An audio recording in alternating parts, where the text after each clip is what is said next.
Ketanji Brown Jackson has been named as the Supreme Court nominee by Joe Biden.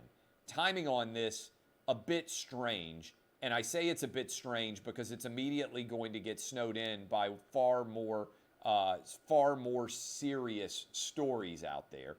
Ketanji Brown Jackson, barring some crazy revelation, is going to replace Justice Breyer on the Supreme Court. But this feels a bit panicked by Joe Biden. And I understand it, right? Because as I've been saying, the Biden's touch leads to failure in every direction. Let me explain what I mean by that. You have got right now a failure with Joe Biden at 7.5% inflation. You have got major issues with murder rates skyrocketing all over the country. The border is a sieve. Anyone can come across who wants. It's a complete and unmitigated disaster there. You continue to have major issues surrounding Afghanistan and our departure, and now interplaying with Ukraine. And all of those things are still occurring in the midst of COVID, which is at a much higher rate right now than it was last year at this time. And in fact, deaths are still occurring at a rate that's much higher than it was last year at this time too. So the Biden administration is completely panicked over what they are going to be able to do to sell as they move closer to the midterms and a complete destruction looms on the horizon. Again, February 23rd of last year, more COVID cases. February 23rd of last year, more COVID deaths.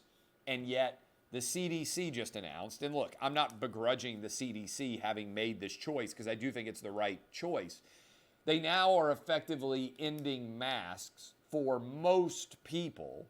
70% of the population, I think, are under the rubric that they've now designed. You don't have to wear a mask indoor anymore. Now, remember what's going on here. Unfortunately, a lot of kids still have to wear masks. In fact, New York City just ended their outdoor mask mandate right now. But let's talk about what's going on, bigger picture right now, okay?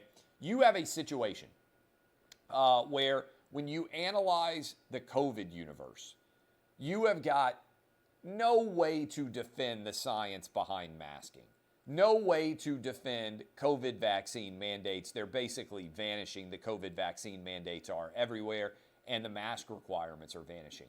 But the challenge is, this is political science. It's not actual science. Because if this were actual science, masking would have been given up a long time ago, particularly in schools, because there's nothing to suggest that it is successful. It makes absolutely no sense.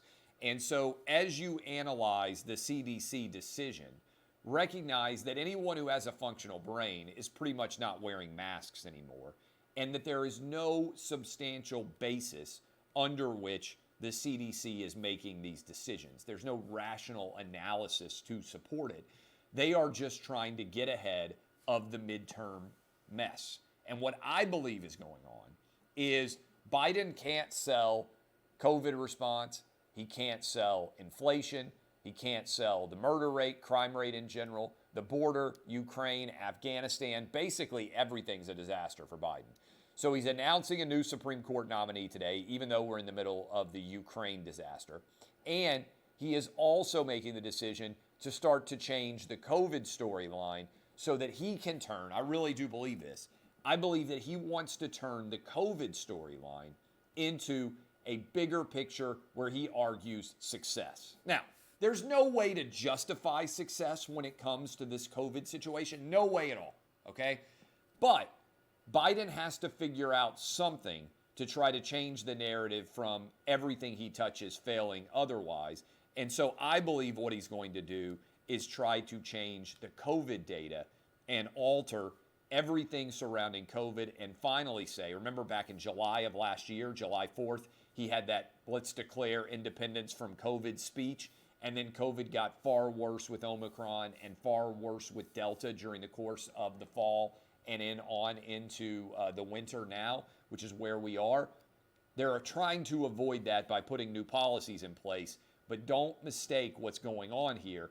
They're trying to shift the narrative into Biden triumphed over COVID and wearing masks and getting vaccinated and everything else did away with this, when the reality appears to be everybody just got Omicron, and that's what actually ended up happening.